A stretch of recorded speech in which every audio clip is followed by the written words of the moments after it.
සෙනග වැඩි සීසන් එකේ ඉඳලා ලේසි නෑ.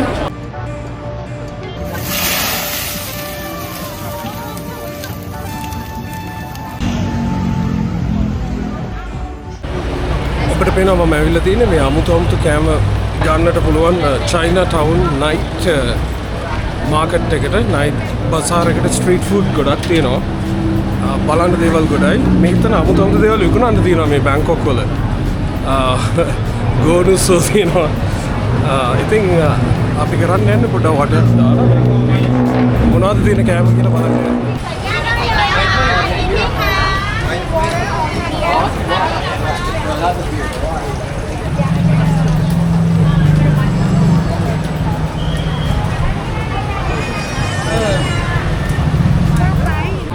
සෙනග වැඩි සීසන් එකේ ඉඳලා ලේසි නෑ. මොකද අපි බලමු මොනවද තියෙන්නේ කියලා මේ මෙතන විකුණන්නේ. මම ගෝනුස්ස බලන්න තමයි යන්නේ ගෝනුස්ස. ඔබට පේනවා දූරියන් හැමතැනම තිබෙනවා. හැමතැනම දැක ගන්නට පුළුවන්. ඉතින් විවිධාකාර කෑම, පළතුරු වර්ග, අපි නොකන කෑම පවා නේද?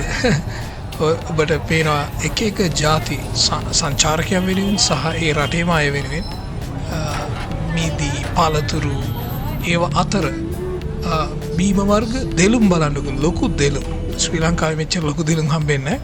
ඉතින් මම සෙනග අතරින් හිමීට ඇවිදගෙන ගියා මොනවද තියෙන්නේ කියලා බලන්න. මම දැක්කා මේ අමුතු අයිස්ක්‍රීම් රෝල් වර්ගේ ඒ වගේම මේ ඔබට පේනවා මිනිස්සු තනින් තන ඉඳගෙන පොඩි පුටු වල ඉඳගෙන කෑම කන මේ හැටි. ඉතින් මේ ජාති අමුතු පණුව වර්ගයක් අපි ඒව කන්නේ නැහැනේ. ඉතින් සෙනග ගොඩක්ම ඉන්න තැනක් මෙතනක් තියෙනවා දූරියන්. ඉතින් තව අපි දැක ගන්න ලැබුණා මොනවද මේ වගේ පළතුරු වර්ග සෙනග ඔබට පේනවා මේ වගේ අමුතු සුප් වර්ගයක් මීට් බෝල්ස් දාපු වගේ ඒ නම් මට අමතක වුණා. ඉතින් මෙයා පොඩ්ඩක් වැඩ දැම්ම ගින්දරෙන් ටික වෙලාවක්. ඉතින් ඒ ගින්දරෙන් වැඩ දාන එක පොඩ්ඩක් ප්‍රසිද්ධයි මේකේ. ඔබට මෙතනත් පේනවා මේ චුට්ටක් විතර ගින්දරෙන් වැඩ දානවා. ඉතින් ඔබට පේනවා මේ මම පොඩ්ඩක් කෑම ටිකක් මොන හරි කන්න තමයි හෙව්වේ. මොකද මම පොඩ්ඩක් ප්‍රවේශමෙන් හැමදේම try කරන්න ගියේ නෑ. ඉතින් ඔබට පේනවා මේ තැන මේක වලට කියන්නේ සාතේ කියලා සමහර තැන්වල මේ කියන නම මට අමතක වුණා. ඉතින් කඩ හැම තැනම මේ චයිනා ටවුන් එක පුරාවටම ඔබට පේනවා එක වර්ගයේ කෑම බීම ඔබට ගන්නට පුළුවන්. කඩ ඇතුළට ගිහලා කන්න පුළුවන්. එළියේ තියෙනවා පාරේ තල්ලු කරගෙන යනවා ඔබට පේනවා වගේ. ඉතින් ඒ විතරක් නෙමෙයි මේ වගේ කුකුල් මස් වර්ග ඒ වගේම ගෙම්බි සුප් වර්ගයක් ඔබට පේනවා ගෙම්බි සුප් වර්ගයක්.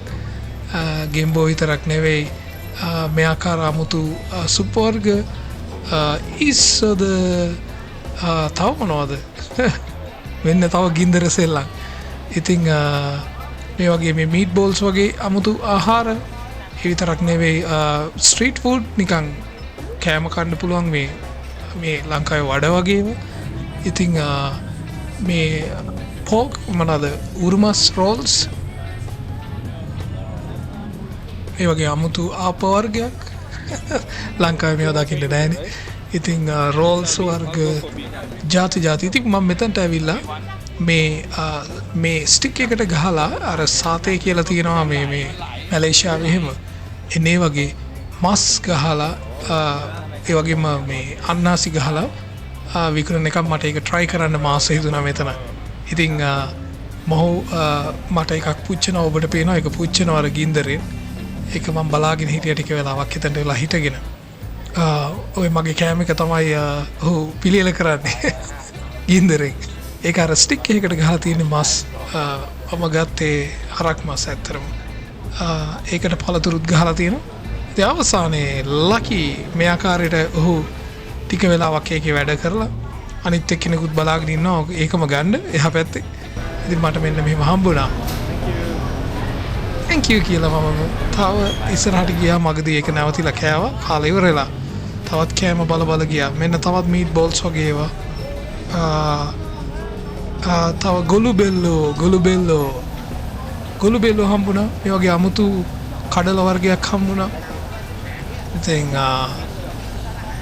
මෙතනත් මොනවද මන්ද හදනවා. නමුත් මේ සීෆුඩ් මම දැක්කා. නමුත් මම බලන්න ගියා ගෝනුස්සු හොයාගන්නට බැරුව ගියා වටේ ගියත්. ඔබට පේනවා ජාති කෑම එකක් නෙවෙයි. මේක කෑම වර්ගයක් නෙවෙයි. පළතුරු බීම වර්ග පවා ඔබට දකින්නට ලැබෙනවා.